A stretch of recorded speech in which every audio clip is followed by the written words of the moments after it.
Hello, very beautiful community. I'm so sorry to speak to you in this state because I'm just in between making hospital decisions.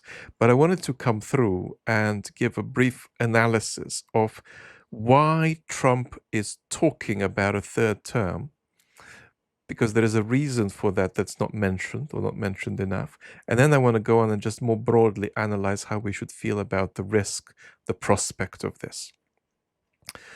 Now, Trump mainly is aerating the idea of a third term, not because he is trying to normalize this notion, although he's not uninterested in normalizing it. He's talking about it because he cannot bear, with the ticking of a clock, other politicians becoming more important than him and him becoming a lame duck president. That's not so much for strategic reasons, but for reasons of it being utterly intolerable from the point of view of his narcissistic personality needs to not be in that way at the center of attention. That demotion of Trump from the center that comes with who is coming next is physiologically unbearable to him. And that's the main reason he aerates the idea, so that space for a conversation about politicians that might follow him, which with the ticking of the clock might become more important, is asphyxiated. So having said this thing that I think isn't said enough, let's now analyze how we should broadly feel about it. And I think you want to balance two things here emotionally. One is that democracies do not die just because they are in crisis and just because they are under assault from a political project that wants to break everything. Democracies endure crisis without collapse often and for quite some time. That's the one hand. The other hand, emotionally, is that you've got to understand what world you're in.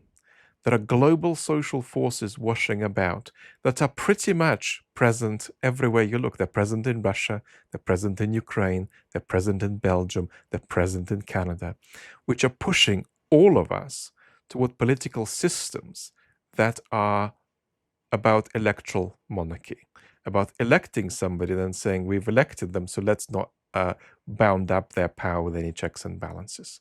That political system, for reasons of complex political, economic, and social forces globalizing across our world, is becoming more and more the default expectation of what's going to happen unless countervailing political forces do a really good job.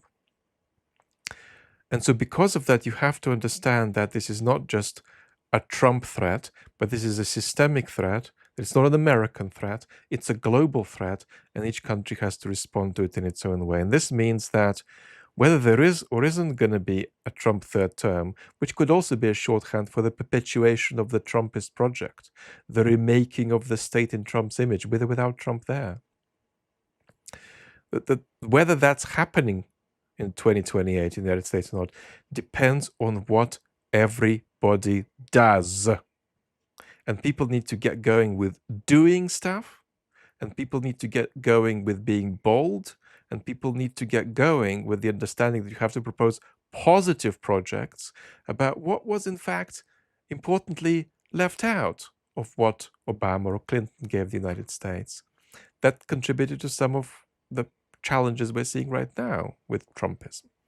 So you've got to make positive proposals, and you've got to fight, and you've got to be bold, and you've got to be patriotic, and you've got to be institutional but populist, and you've got to focus on economic democratization. You've got to focus on solidarity and the public good.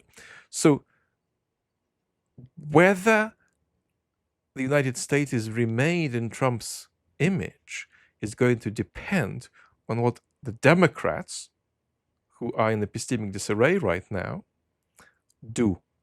So, it's up to us in a sense, right? And I'm not American, but I'm saying it's up to us because the problems are global.